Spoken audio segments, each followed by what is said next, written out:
이 정부가 코로나19로부터 피해를 본 소상공인과 중소기업 등을 위해 지원하기로 했던 목표액의 3분의 1을 집행한 것으로 나타났습니다.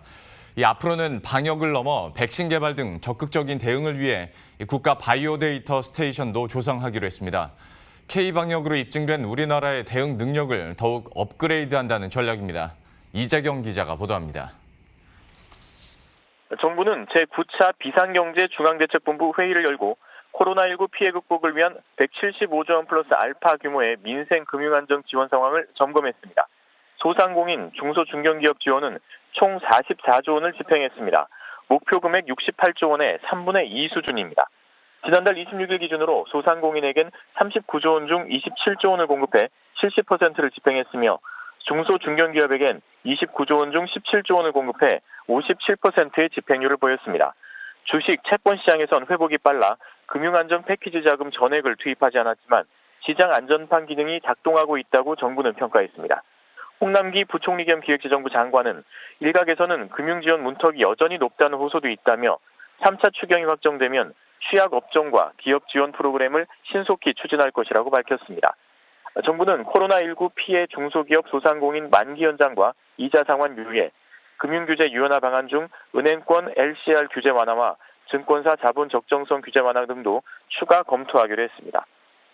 중대본 회의에선 바이오 산업 혁신을 위한 생명 연구자원 빅데이터 구축 전략도 논의했습니다. 부처나 사업, 연구자별로 흩어져 있는 바이오 연구 데이터를 통합, 수집, 제공하는 플랫폼인 국가 바이오 데이터 스테이션을 내년까지 조성하기로 했습니다.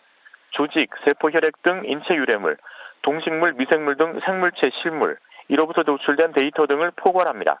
이곳에선 이 같은 바이오 연구 데이터와 소재를 통합적으로 관리하게 됩니다. 이질적인 연구 데이터를 통합해 신약 개발이나 AI 등에도 활용할 수 있게 됩니다. 각 부처에서 운영 중인 274개의 소재 자원은행을 구조 조정해 줄기세포, 뇌, 미생물 등 14개 분야별 소재 클러스터로 조성하게 됩니다.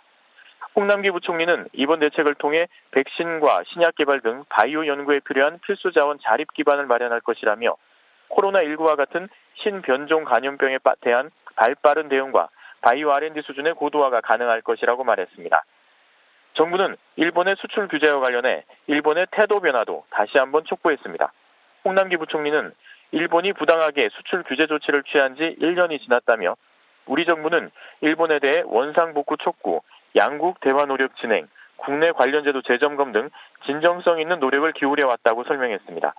홍 부총리는 이제 일본이 한국의 노력에 답을 해야 할 차례라며 일본 정부는 수출 규제 철회와 해결을 위한 성의 있는 자세로 진전된 입장을 보여달라고 강조했습니다. 머니투데이 방송 이재경입니다.